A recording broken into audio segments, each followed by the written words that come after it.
It's been nearly 50 years since the introduction of the fantasy role-playing game. In that time, we've traded tomes of paper and ink for virtualized manifestations of the table. But this great game of the mind has always taken place in our collective imaginations. Welcome to Alchemy RPG.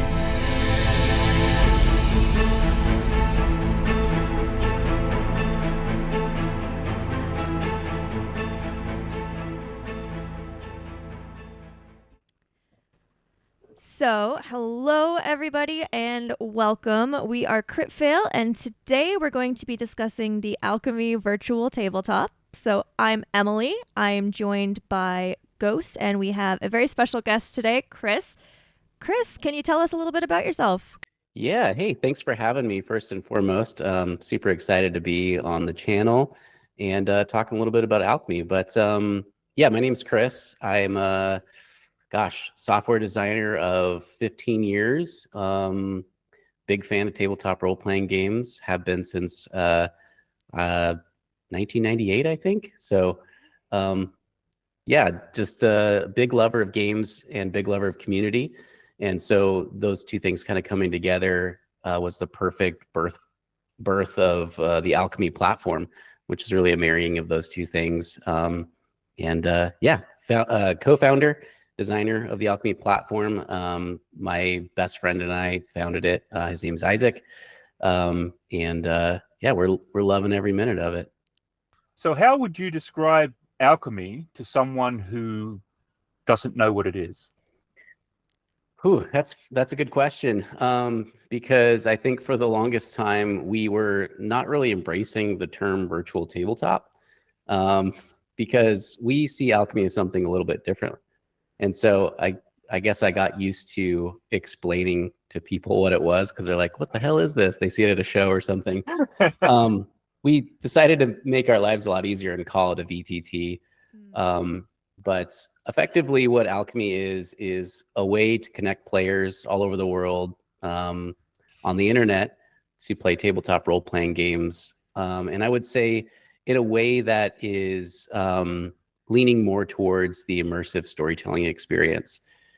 What is immersive storytelling experience? I would say integration of music and ambient sound effects and motion effects and things like that to really supplement your story. Things that are kind of easy to call up and pull up in line within the context of your story. So I think those are the things that we really like to focus on, as well as just kind of making things pretty and easy to use. Now, when talking about the storytelling aspect, Alchemy is structured around scenes and you've got, as you said, very pretty animated backgrounds. Do you think that's something that's going to help GMs think in a more narrative format when structuring their games and planning those? Yeah, that's the idea. I mean, we talk a lot about getting the DM or the GM from behind the screen and into the game. And what I mean by that is oftentimes the game master is the most selfless person at the table. They're facilitating the experience for their friends. And while their friends are looking at awesome minis or cool backdrops and music and all that, they're looking at spreadsheets and Google Docs and grids of information behind a DM screen. But we feel like if the DM is a part of the story, just as immersed in the game as the players, then they can tell us a more inspired story. And really this came out of in my ineptitude as a DM, where I just couldn't get into the game. I couldn't get into the characters I was playing if I wasn't feeling it. And so, I think in Alchemy, in a lot of ways, we try to eliminate a lot of the grids and extensive data and things like that, and make it to where a DM can effectively pilot an NPC and play as them and roll like a character. In fact, like the way the feature works is like you click an NPC, you click play, and then your interface changes to what all the players are seeing. And so that way, like, as you are role playing, as you are, playing the turns of these NPCs, you are playing the game just like everybody else is. We think that's kind of a unique, kind of cool piece to what Alchemy is. Yeah. When we were speaking to Andrew Gasker, who wrote Alien and Terminator and Garvin Grey, he was talking about how role-playing has changed so much from being just a pseudo, to some degree, tactical war game that it sort of started as. And he coined a phrase, role-playing experience rather than role-playing game. And I've noticed that most of the games that have sort of appeared in the list so far for Alchemy are either rules light or far more sort of narrative games than ones that you typically think of when it's like straight out minis, lots of combat abilities. Was that a deliberate sort of move, or it just sort of happened that way? No, I definitely think that was deliberate. We saw that as sort of an underserved side of the market of games. I think that, as you said, role-playing games were born out of war games and lots of tactical. And I think that, when digital solutions came out to support those games, they were built around supporting tactical features because that was the game. Now the game has evolved into something that's almost less of a game and more of a shared storytelling experience. And that was where we really saw an opportunity to focus our platform and serve people like us who, spend 2 hours role playing and 30 minutes in combat initiative or something like that. Right. And then, amplifying those experiences. And I think really where we landed was, we started very much theater of the mind, very, very RP, very much leaning towards those immersive features. And then, we a lot of our users were like, yeah, but we also need to do combat too. And we can't do it here. So and it wasn't even just in D&D and Pathfinder. It was like, right. I need to take a ship turn. I need to do some naval combat. So we were like, okay, well, we should really think about this a bit more and be more inclusive of all player types. And I think really, that was a big step for us, just embracing what we call tactical mode, which is the ability to change out of the scene-based structure into a top-down mode where you can measure distances and relative orientation of your players and NPCs. But what we found with that was that it actually made Alchemy a more well-rounded platform, I think, because when we really step back and extrapolate what a tabletop role-playing game is, it's sort of these three pillars, or at least a lot of game designers will come back to the pillars of exploration, role-play, and combat. Yeah. And I think when I think about those three pillars, and I think about the Alchemy game experience, that's really what we're after. Can we facilitate a really great storytelling experience where, you can be moved emotionally while your character's revealing their backstory, or, two players are kind of having this moment where they're connecting. But then can we seamlessly switch into something like, does my 30-foot cone, area of effect actually hit this, NPC, or does my fireball kill the entire party? Stuff like that, clear down to, can I do a dungeon crawl? Can I award loot to my players? It's actually been a really fascinating study in software design because there's so many different things that we have to design for, be it these really rules light ambient experiences versus incredibly gritty technical tactical stuff. Right. And I think that's sort of been where this has been the most epic challenge of all, because as we know, role playing has a million rules and no rules at all. Yeah.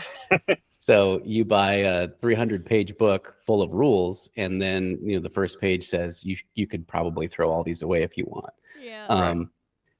Yeah. I do like that the tactical switch, because on a lot of them I noticed that there isn't that. And yes, GMs can drag maps up and icons and pictures and all that sort of stuff, but if you have the tactical map as your main thing the players look at, that's what they're going to look at. So even after the fight's over, if the GM has not removed all the goblins off the map, part of their brain is still looking at the goblins and thinking about, whereas with Alchemy, nope, we're done now. Go back to, you're taking a rest. Here's the animated campfire, rather than them still looking at, or they'll be moving stuff around, or if they can draw, you'll always have, they become children, and suddenly you'll be like, stop drawing, stop drawing. Stop drawing. I'm telling you an important story here.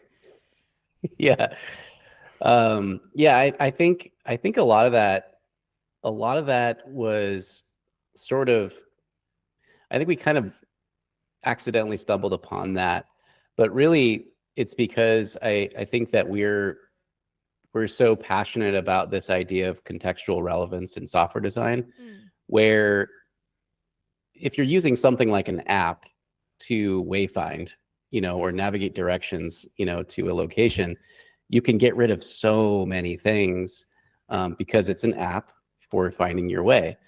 And in a platform like a virtual tabletop, it's really hard to do that unless you create modalities that you can isolate to an experience and to a core thing that happens in the game.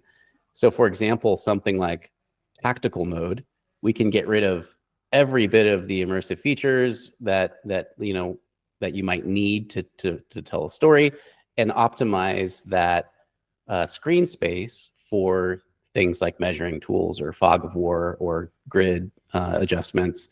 And then when you're done with it, you can put it away and never see it again until you need it. And so I've always been a big fan of, this analogy of pulling out the right tool for the job instead of, you could use a butter knife to do a lot of things. You could hammer with it, you can screw things with it. But screwdrivers are better for screwing and hammers are better for hammering. So instead of a incredibly rich, robust, powerful tool to do all things, we really like this idea of moving into modalities, and that's why we have story mode, tactical mode. We're building streamer mode right now. I think that could be very good for helping players and GMs also sort of balance their gameplay in a sense. Now, when we play, we're very, very combat and rules light, but I think with the tactical mode, in a way, that could actually streamline combat for us, making it a little easier to keep track of everything, and that could make the experience of combat better for a group like us, whereas a group that is a lot more combat heavy might find that the ambience is going to help inspire them to really dig deeper into that story. So that is something that is definitely really cool about Alchemy.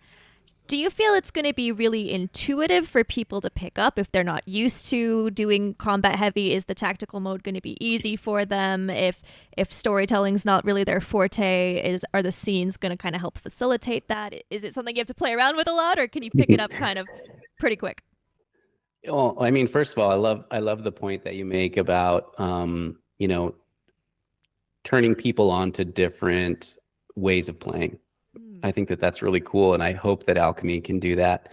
Being something that facilitates these different modalities. I think that as far as is how intuitive it is, I think that we have a much easier time with a brand new user who's never played a role-playing game or someone who's never used a VTT, because at that point it's ground zero, and we can rely on good user experience patterns and different things that we can do to help educate a user on how to use an app. And so from that standpoint, I think Alchemy is very intuitive as a web-based application. I think that the hardest thing to do in life is to tear down dogmas or things like patterns, neurological pathways people have built in their brains to learn something new. And I think with Alchemy, in a lot of ways, at least early on in like the incarnation of the app, we flipped a lot of things on their head and changed a lot of things that like I think were just different than how they've been done on, you know, some of the existing virtual tabletops. And so with that, we had a lot of people coming in who are coming from other platforms saying like, this is exactly what I've been wanting, like out of my virtual tabletop, but also how do you do X? How do you do Y? I want to do dynamic lighting, or I want to do, you know, some really advanced thing that like they're super powerful, robust, tactical based VTTs. Like it's easy to do, or they can write code in it and automate things and stuff. So I would say yes and no. I think that I like to think as the designer of the platform that like it's easy to use and things are intuitive, but I've also found that sometimes making things simpler can also make them harder. For example, if you remove more buttons on the screen, you got to put those buttons somewhere. And so like, I think what's interesting is like some people might think flying the space shuttle is easier because they know it, but there's still a bajillion buttons everywhere. Right. And so I think, yeah, I'm hammering that point, but you get what I'm saying, I think. Absolutely, yeah. With the streaming mode, because you brought that was the one I was trying to remember. There's all this cool music. There's all these cool sort of things. How will that go copyright on places like YouTube and that? Will creators get hit with the copyright, the strikes, or are they cool to use for? Yeah, that's a good question. And it's been actually a really big part of building our streamer mode that nobody really actually sees because it's all business deals and legal stuff. But I think one of the best features of our streaming mode isn't necessarily the functionality, but it's the fact that everything that you attain through it, content-wise, music, sound, motion, visuals, is all stream safe. And that's been something that we've spent a lot of time, you know, working through with our creators, but then also thinking about creating original content. A lot of people don't realize we make a lot of original content, particularly music and sound, and a lot of motion as well. And so with Alchemy, you know, I think what we found early on was like we created all these different asset types, like a transparent motion overlay of like, you know, leaves falling in trees, but like that asset type doesn't exist anywhere. You can't go to a Patreon and like, you know, there's someone, hey, I make TTRPG motion overlays. Or things like what we're rolling out now, which is what we call it dynamic audio, where there's, you know, 3 different layers of audio that play concurrently over the top of each other, and you can seamlessly mix between them to change the mood of the music. Like people aren't making those assets, so we're having to make them ourselves. But I think one of the most exciting things to me about that is we are starting to see independent creators who are cropping up who are making these things. They are making animated scenes. They are starting Patreons. We have some composers who are scoring dynamic music. And, you know, I look at like the availability of VTT assets today. It's primarily maps and tokens. And it's maps and tokens because the platforms that have existed for 10 years are maps and tokens driven.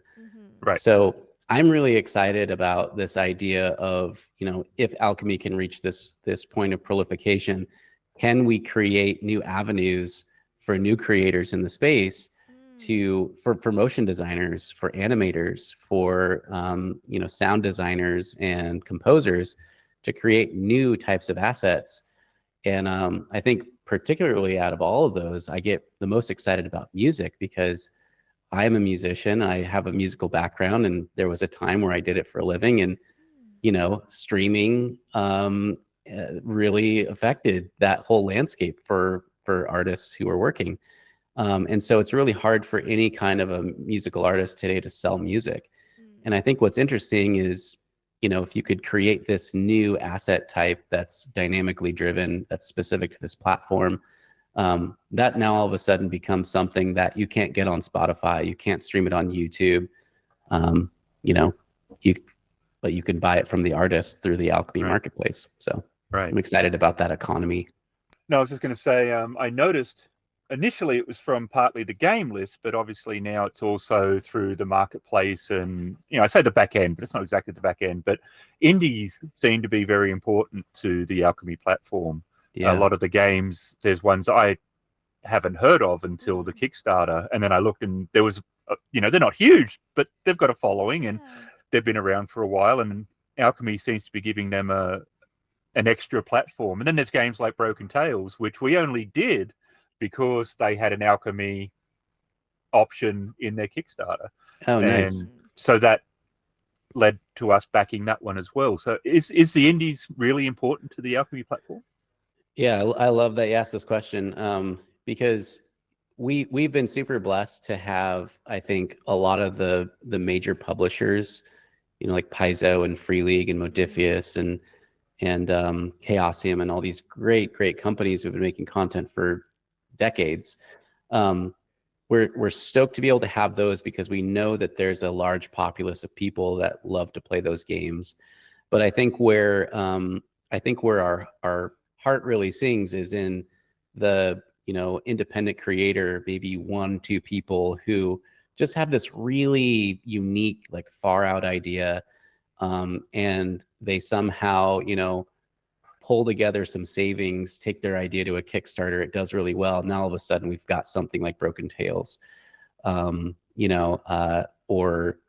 Humblewood or the Griffin Saddlebag. Like, I absolutely adore this community as well, especially the 5e independent community, because I think that we said we weren't going to get into the OGL stuff, but I think there's been there's an amazing camaraderie of these creators because we all sort of share the same struggles, and we're all sort of bound by not being able to say or use the ampersand or say the word, and so we share that struggle together. But so I think it really brings us together, and I think it's something that not a lot of people know unless they're in the creator community, like just how homogenous it is and how collaborative it is, where we all share a lot of the same designers and graphic designers, layout artists, and composers and illustrators and all that stuff. I don't know. I'm rambling, but I to answer your question, I love independent creators, and as long as Alchemy exists, we're completely devoted to I think standing with them and supporting them and giving them a platform to reach more people, to earn more income, to facilitate making a living out of what they do. And I think we've tried to do that in a lot of ways that I hope can really change the landscape for how independent creators reach their audiences. Yeah. Because in digital, it can be very difficult. As we have found. Yeah. And I think the biggest thing is, a lot of creators need to hire their own software engineers to get VTT versions of their stuff made. A lot of them have to sell the VTT modules themselves. Right. There's not a lot of support from the VTTs for the specific modules or the creators. And so one of the very first things we did outside of bringing like me and Isaac on to the company was we hired people who did nothing but content conversions, and we said we'll convert your titles for you, and that's something we offered all of our creators, where we will convert their titles to Alchemy, we'll build support for their game systems, and do all kinds of other fun things and neat things to help them be successful on our platform. And I think you definitely, I can only speak for our group, but we are already playing games or planning on playing games we hadn't considered in the past because they were part of the Alchemy Kickstarter or because we read that they are going to be on Alchemy. So I think Alchemy is something that is definitely going to help raise awareness about smaller independent games. So I think that is such a cool aspect. It's going to make things visible to more people, and hopefully they will get a bigger community as well from the larger Alchemy community. So that is something I find so cool about it. Yeah, I love that. I love that you say that. Yeah, if I had my way, that's exactly how it would go. And I it think is it is. collaborative. Yeah. Uh-huh. Like we need Alchemy because that gives us the tabletop to play on. We need the creators that are creating the backdrops and the adventures that we do and everything like that. But then hopefully they also need people like us to actually play them. So it is Hopefully. Yeah, and we need all of the above. We need people like you guys streaming from Alchemy, talking about Alchemy.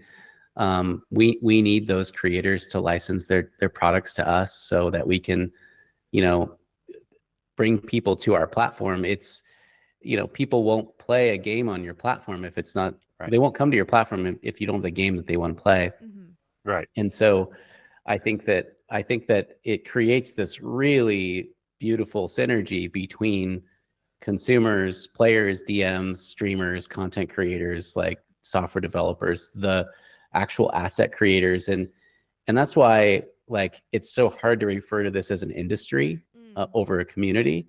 Because even though, you know, people can get lost in the weeds of like ROIs and bottom lines and Kickstarters and selling things and printing and fulfillment, it really is a community of people, creators, really. Everyone, I think, in this space is a creator, getting together and sharing ideas, having fun, and I love it. Yeah. Now, you mentioned the Kickstarter, and one question we did have was, did the Kickstarter go how you expected, or did it surprise you? That's always the best question to ask when someone does Kickstarter, because you just never know what their bottom line looks like. The Kickstarter absolutely blew out our expectations. That's awesome.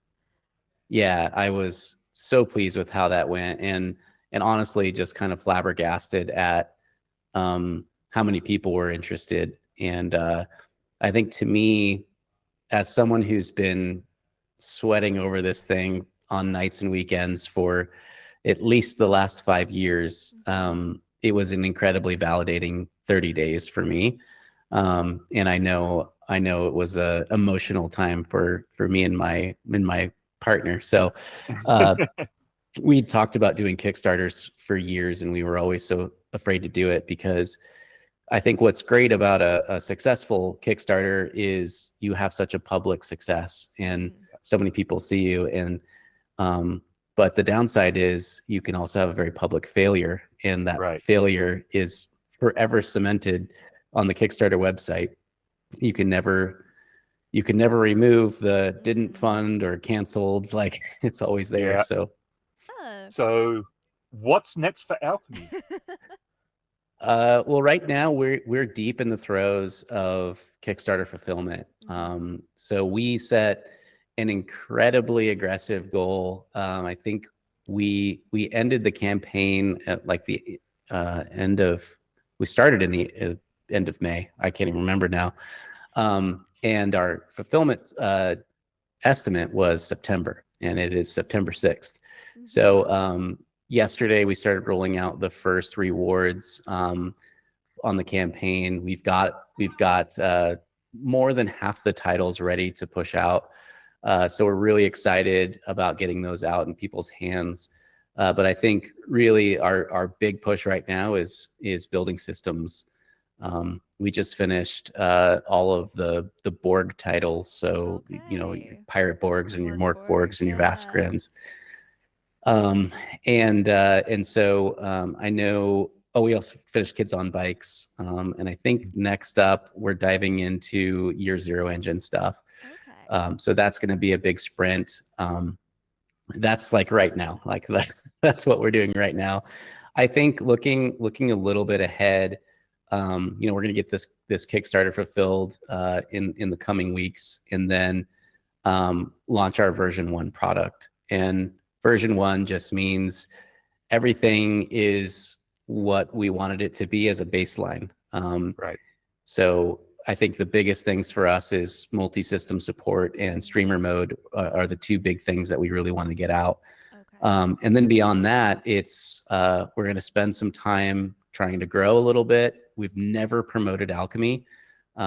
We've never bought an ad for it outside of our Kickstarter or worked on our SEO, which is absolutely dismal. Unless you search Alchemy RPG, you're not finding us. Yeah. So we're going to take a beat, focus on those things. I think work on some performance and bug stuff and just get things like really solid. But we've got some really big ideas for next year that I'm really excited to explore. We want to do a lot more with streaming. We want to tackle this sort of in-person hybrid experience, which I think is a completely untapped modality of play right now that I'm really excited about, and so much more. You know, we're so excited. That's awesome. Thank you so much. No, thank you very much for your time.